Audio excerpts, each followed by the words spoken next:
Welcome back everyone to EverQuest Adventures episode 7. Not Thornblade, it's actually Mangler this time. So we got a new expansion, and I went through the saddest moment you may experience playing EverQuest. In the last episode, it was pretty controversial. I don't like making hit pieces, but I wasn't given much of a choice. And it was nice to see a lot of the community being fed up with this behavior, just like me. The server where most of my content was made, Mangler, just opened up the 13th expansion called the Buried Sea. And I fully expect some people to click off now, ew, non-classic EverQuest, get that off the screen. But stick around. No matter what server you play on, I think you'll be able to relate with this video. So, the 13th expansion, Buried Sea, lore in 1 minute. Takes place off the coast of Odus, the erudite island, and the main city you're involved with, Katta Castrum. It was built to house the sickened leader of the Combine Loyalists, Tsaph Katta. It was once above water and connected to several areas housing Norrath's endangered races, the Shissar, the Sphinx, and the Kedge. Experiments on the Kedge triggered the wrath of the ocean lord Prexus, who sank the city into the ocean. And while it sunk, the magic of a great artifact was used to protect the city and bring air to it. Homes were built for the endangered races, but over the years, those races became less satisfied with their surroundings and began to see the Loyalists as jailors. The Shissar have fought back, causing a lot of damage, and the protective magic over the city is beginning to fail, and water is starting to seep through. This expansion caters more to raiders. To get access to the end raid zone of this expansion, called Solteris, you have to do a series of 8 quests. Didn't take too long. You get a really nice ring at the end. So there's a lot of Egyptian and Stargate vibes here. The first quest has this cool hide and seek task. You gotta evade these seekers for 10 to 15 minutes or you fail. But players found out ways to circumvent this hide and seek game, which if Daybreak Games, if they find out, it probably will get patched. The video I made called The Worst Raid Fight in EverQuest got patched after that video. The INA row fight got significantly improved. So several of the quests are just exploration and defeating some bosses. On one of them, a mage in our group was able to pull the final named through the entire pyramid, but it ended up aggroing everything and the whole group wiped, except for me because of fading memories. The aggro drop that bards get.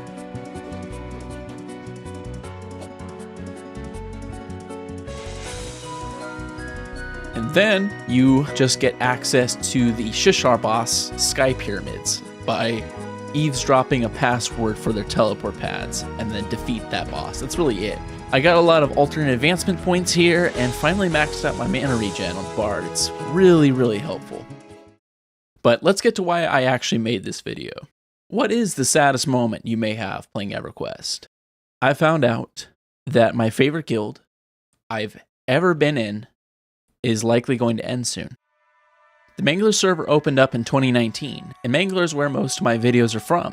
Mangler is where I got to max level for the first time. It's where I did raids I never experienced once. And Mangler is where I completed my first ever epic quest. And none of it would have been possible without incredible friends behind me. Midnight Rations is the guild I've been with since their very first raid 3 years ago. And they have been incredible, casual players with the skills of a pro. And I have a lot of friends and great memories from Midnight Rations. So we had a meeting.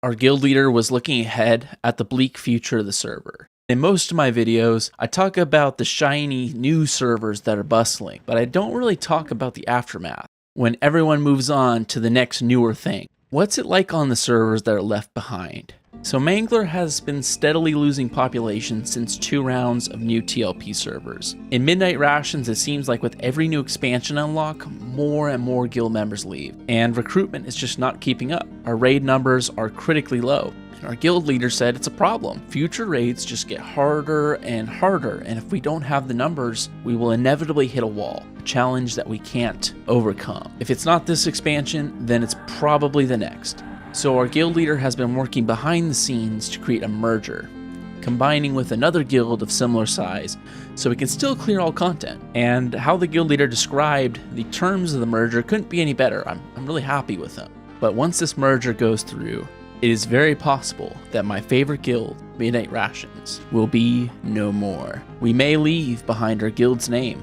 to become part of a different one. And that is one of the saddest moments you may have in EverQuest. When the friends you've made over years leave, and when the guild of all your nostalgia dismantles. Enjoy the experiences you do have in game. Enjoy the time that you do have on your server. Because with all things, time moves on, and things change, never to be the same again. Despite that news, we as a guild were going to truck on. The end raid zone, Solteris, was going to be the test. Is Midnight Rations finished? Is this the challenge we can't overcome? There were 2 fights that would determine it. The lore behind Solteris. The sun of Norrath has progressively weakened. The undead are now roaming during daylight. As well, the artifact shielding Katta Castrum from the oceans above has been losing power as well. And it is found that the artifact is actually a conduit to Solteris, the throne of Solosek Ro, the god of the sun and flames. Upon entry, it is found that Mayong Mistmore and his minions were in direct combat with Solosek Ro. Mayong's intrusion has been the cause of the darkening skies and undead. And in a previous expansion, Mayong Mistmore, the vampire Dark Lord, he reached godhood and sought to gain even more power by blotting out Norrath's sun. That is why he is here at this point in time. There are 2 fights in Solteris that are exceptionally challenging, Balrith and Commodus. The Balrith fight involves a boss that continually splits into halves, and occasionally trash ads will spawn in and enter the fight. At face value, it doesn't sound that difficult, but the real curveball is that all the splits must remain within 5% hit points of each other the whole entire way down, or you fail. So 1 mob turns into 2, 2 mobs turns into 4, and then you have the hardest part, where 4 turns into 8 mobs. And during each one of these splits, you have to have enough tanks to manage it all, and you have to carefully lower down the hit points of every mob within that 5% hit point margin. And once all 8 are brought down, it turns into 16. Rules are off. Take them all down before they take you down. So a lot of our tanks got overloaded and died. Healers got aggro by proxy, they died. And I let loose of my AoE nukes and just blasted hard. Our main AoEers got taken down too. All our tanks were down, and then it turned to total chaos. And I noticed things weren't being slowed at all. So I hurried up, slapped on an AoE slow, grabbed too much aggro, and then took a dirt nap before fading memories could save me. Somehow though, we made it through. One of our main clerics, Crix, got me back in the fight, and then by that point, it was largely mopped up. But the concern was that if we struggled this hard at Balrith, what's gonna happen with Commodus? Because he's even more challenging. Commodus. This fight is very similar to Balrith, but it involves a few more curveballs thrown at you. 1. All the splits have to be kept within 5 to 7% hit points of each other. 2. Every 60 seconds, one of the splits will get healed from a life tap, and you need to immediately fix the hit point imbalance, or fail. 3. Ads will spawn that will directly go after certain people, and will do an AoE stun around it for several seconds. This is a raid wipe if it goes off near healers. 4. Some people will get a debuff that will death touch them if it's not cured in time. 5. There's another debuff that goes off as a complete spell and melee slow. You can barely swing your weapons and you can't even really cast. 6. You have to manage 8 splits, and some of the splits do an AoE rampage and flurry. And 7, they all hit harder than Balrith. All those splits hit harder. This fight is a challenge. It is the hardest fight in the game at this point. If you do not have at least 4 tanks, you probably can't do this. This is that numbers problem that our guild was facing. But fortunately, if you're able to defeat all 8 aspects, you've pretty much won. Commodus goes active once the last aspects are defeated, and Commodus as a final fight is a breeze. So we failed our first attempt at this event, but we succeeded on the second. And I actually got the finishing blow on Commodus. And if you can do those 2 previous fights, you can definitely do the last. The battle between Solosek Ro and Mayong Mistmore to complete the expansion.